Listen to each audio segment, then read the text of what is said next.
Our final speaker is Rania Khalek, who's a Middle East-based journalist for Breakthrough News, although I understand that Rania is currently in the US. Rania is also co-host of the Unauthorized Disclosure podcast. Welcome to our meeting, Rania, and over to you. Thank you.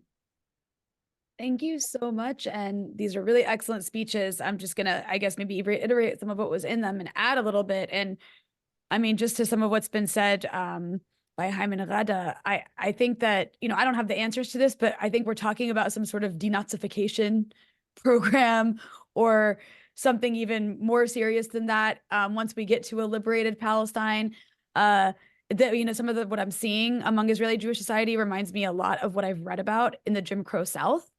And the sort of mentality that existed following slavery in the US.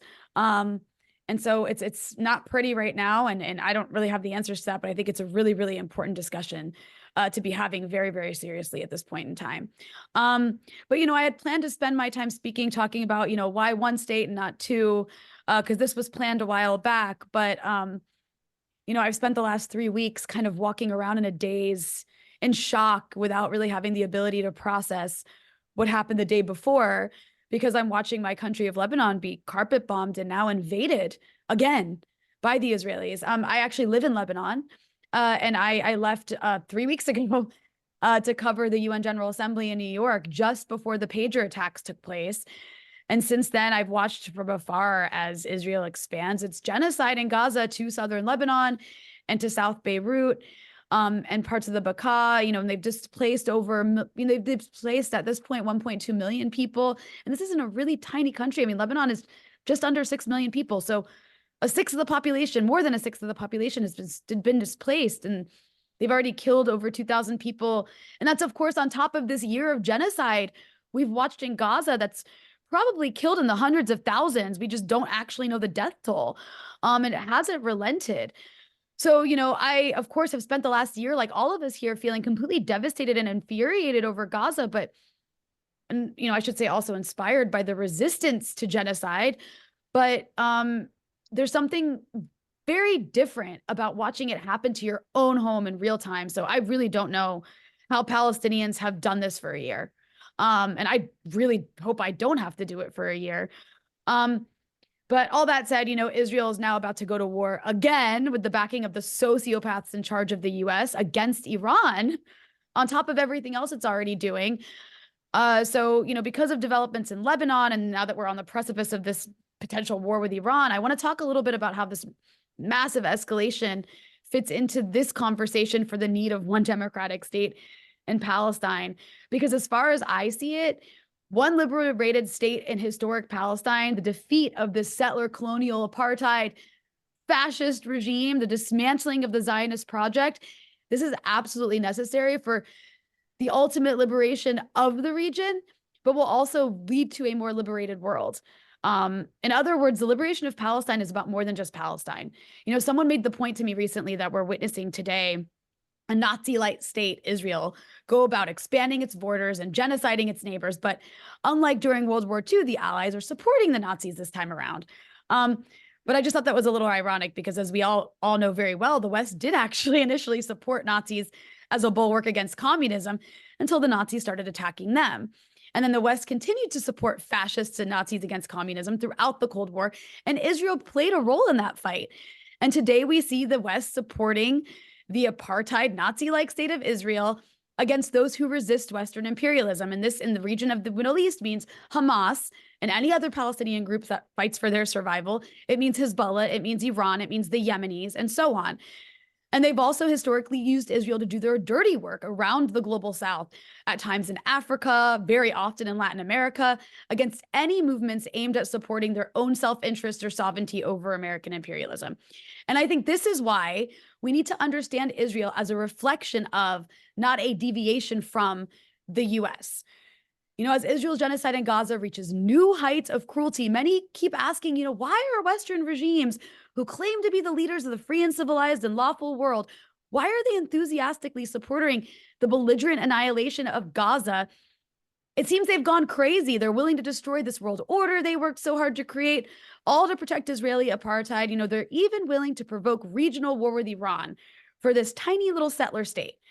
And the Biden-Harris administration plays into this. They want us to believe that they just can't get a handle on Israel, that they have no leverage over the Israelis, that Israel is this uncontrollable mad dog, that they're trying so hard to influence the Israelis, to limit their atrocities. But we know this is a lie. The US is in the driver's seat. They just want plausible deniability. It's gaslighting to say you want Israel to stop when you send them $22 billion in military aid since October 2023 and squeeze all their adversaries with sanctions and regime change schemes while letting Israel unleash US bombs on them. So the question becomes, what does the US gain? We know that Israel is their weapon in the Middle East and even beyond. Like I mentioned, Israel's participated in so many US dirty wars around the global South. And we shouldn't fall for this idea, this lie, I would say, that Israel and its lobby or some sort of Jewish lobby are running US policy. I mean, there is an Israel lobby and it does police politicians, but it's just an arm of the military industrial complex that helps reinforce US military imperialism in the region and beyond. And so that's why they arm Israel to destroy Gaza, to bomb Lebanon, to kill Iranian nuclear scientists, to arm fascists in Latin America, to mow down international law. It's to secure American interests in the region and around the world. Like Biden himself said, if there weren't an Israel, America would have to create an Israel.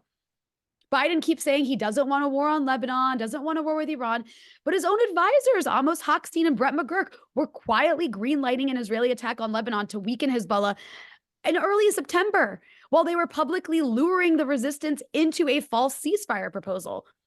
Then Israel killed Hassan Nasrallah, and now Washington and Israel are drunk on a false victory. They see that Hezbollah has taken some really serious blows, and there's no doubt that they have. And they want Israel to keep going into Lebanon, into the south, while the Americans squeeze Lebanon politically to try to weaken Hezbollah. It's a team effort. And we know global North leaders are racist. They don't see Palestinians, Arabs, Muslims, the jungle people of the global south, in the words of Joseph Borrell, as human. But I think the most important factor in their support for these crazy escalations is what October 7th meant to the Western imperialist project. What Palestinians did in the Al-Aqsa flood operation struck fear into the hearts of Western leaders. Palestinians broke out of their cage. It was akin to a slave revolt. And as history has shown, no slave revolt goes unpunished. Joe Biden and Kamala Harris and Ursula von der Leyen, they don't take kindly to indigenous people in the so-called jungle shooting at their precious garden. And Israel is one of their gardens. The West is backing the Gaza onslaught as a part of a genocidal drive against the oppressed people of the global South. They're sending a message that this is what happens if you dare strike back militarily against their rotten, colonial, capitalist, hyper-imperialist system.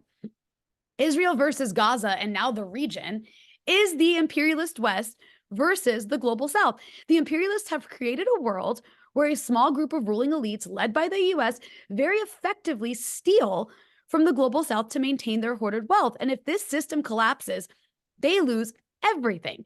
They are desperate to prevent anyone who refuses to comply with their system from building a better world.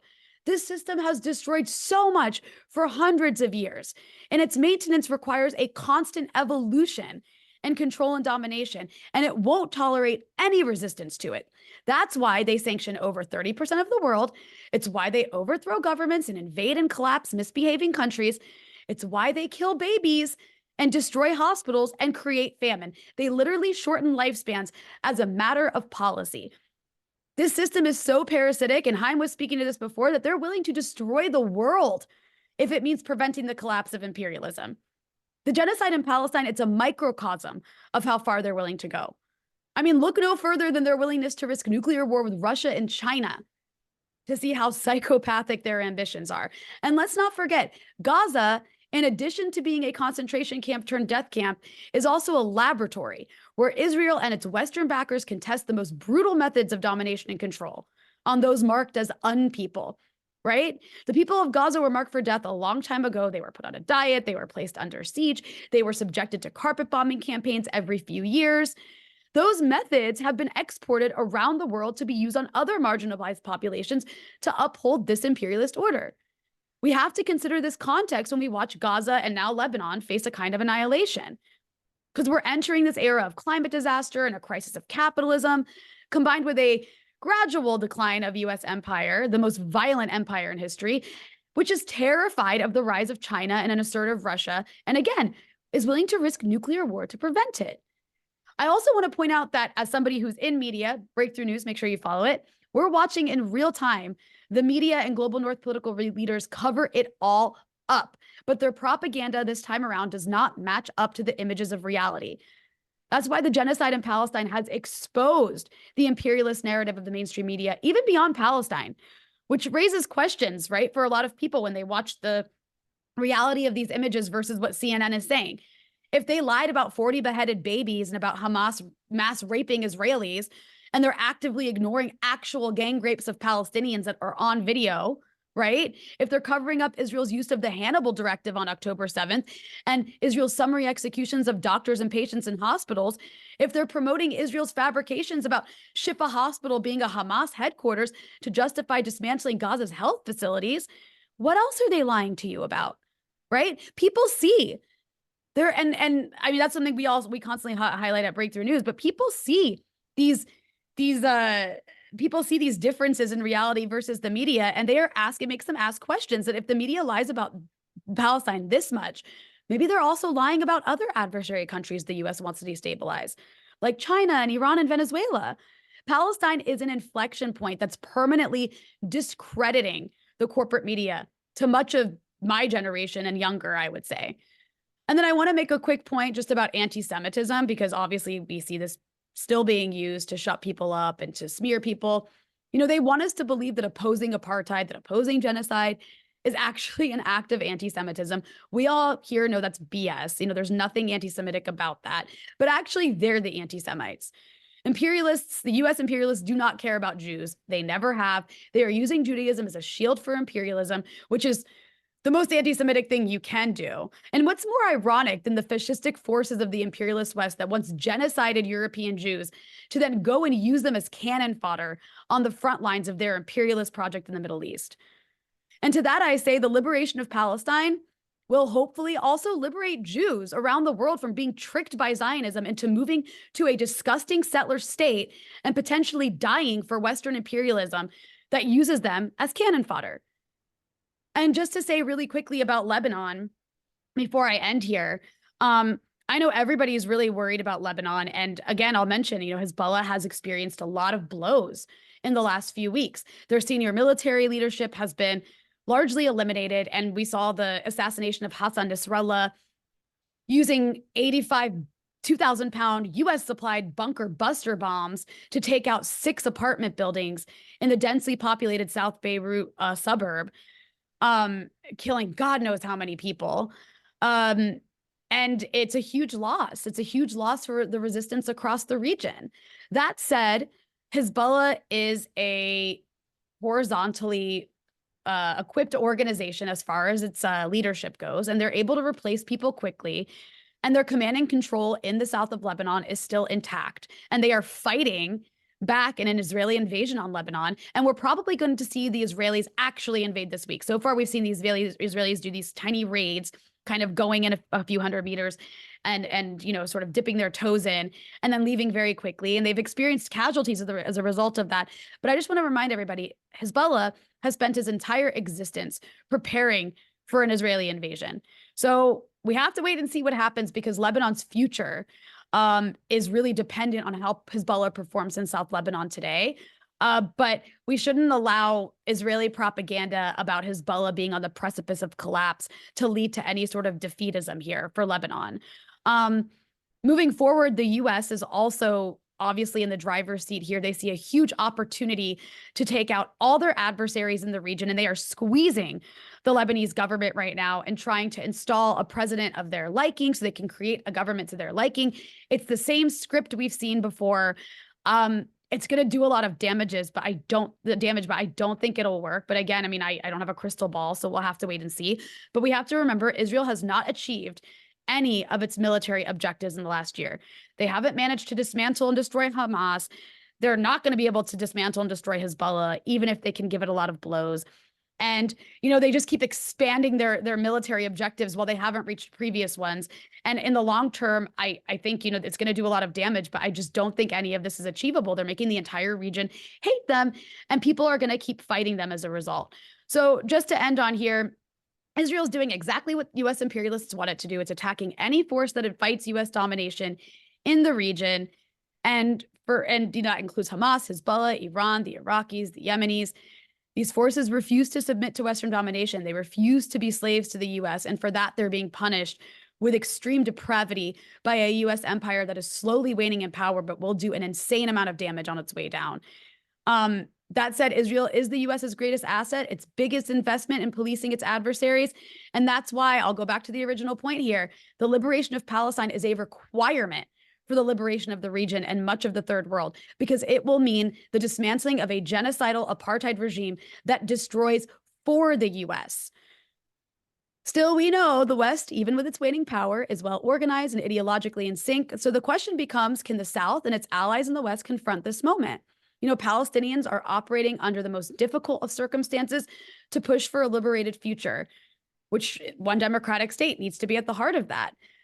Because of this hyper-imperialist West is the greatest danger, not just to the security of the Middle East, but to humanity. What happens in Palestine, we need to remember, will not stay there. The horrors we're witnessing are a lens into what they have planned for their adversaries and people like us in the future. So we need to get organized. We need a liberated Palestine if we have any chance for a liberated world. And those of us in the imperial core countries need to stay in the streets. We need to keep pressuring our governments. We need to keep pushing for BDS and doing everything in our power that we can, where we're situated, to help lead to a liberated Palestine. And I'll stop rambling. Thank you so much, everybody, for listening. Not rambling at all, Rania. As Tony said, absolutely brilliant. So we're going to take some questions from the floor, just a couple of observations. A number of people in the chat have made observations about Christian Zionists, as well as in the imperial powers supporting Israel. And I note what Rania said about, well, the imperialists don't really care about Jewish people, they care about Israel and Zionism, but probably the perspective of Christian Zionists is different. And I think your analysis, Rania, was saying, tying with what Chaim said about overthrowing the regime, that the South needs to rise. The question is whether imperialism will destroy its main asset in the Middle East, or whether the imperialists will have to fall and the South rise. So